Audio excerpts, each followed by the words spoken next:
The statements that I like to make that are the most important things for everyone to take away from this is that my story is very typical.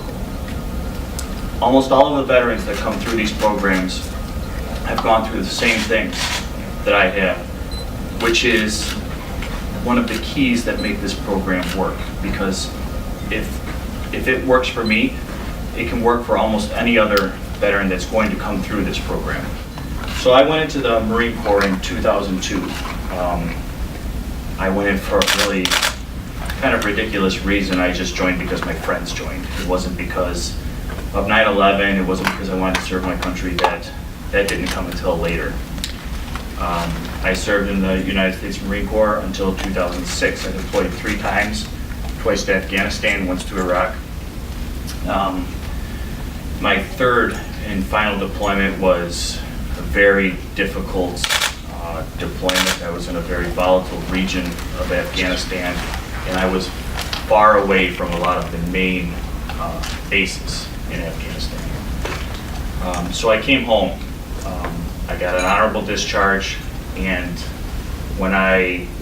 after I discharged and returned to Rochester, New York, where I was raised, I quickly learned that I returned alone.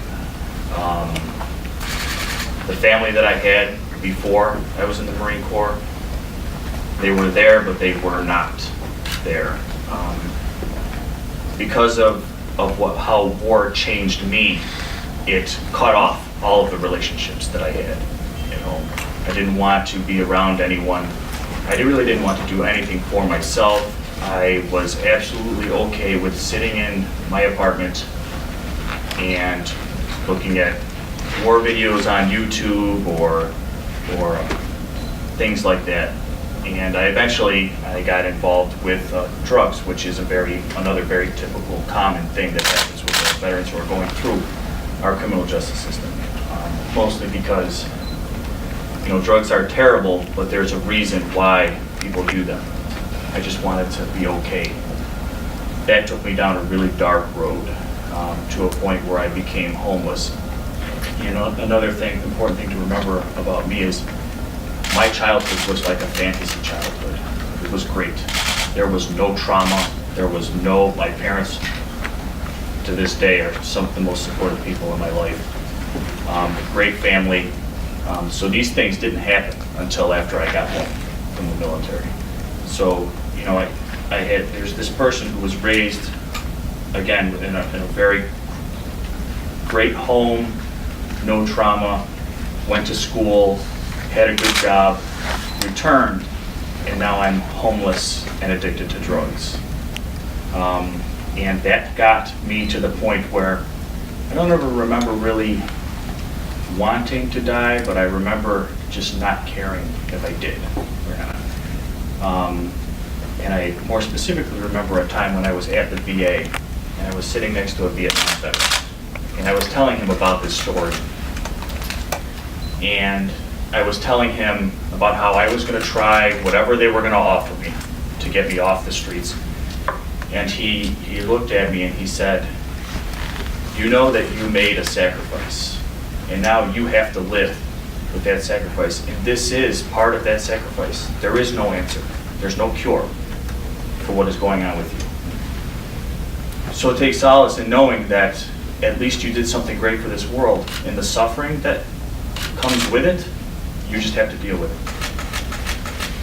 Unfortunately, that was true for that generation. The Vietnam veterans, they didn't have programs like Veterans Treatment Court.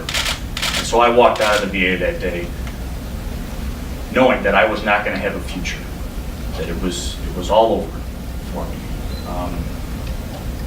Luckily, a short time after that, I was taken into the criminal justice system. I was arrested. And my parents found Judge Patricia Marks in the Veterans Treatment Court in Rochester, New York. That treatment court, I entered into it on May 9th of 2009, and I graduated in 2010. That day, May 9th of 2009, was the last time that I ever touched drugs. It was the last time I ever had any contact with law enforcement. it literally it's a night and day. So since I've graduated, I have gone back to school. I got my bachelor's. I got into grad school. I returned to the court, and now I work for the court, doing evaluations and case management and some counseling for them. And not seeing it from this perspective now, I look in on it and here where I really realize that it's not possible for the people that come into that court in my situations to fail if the program is done right. It's very, very logical and reasonable how it works. Just a few more things before I finish is there's a common saying in the field of drug and alcohol treatment that you can't force an addict to get sober. I would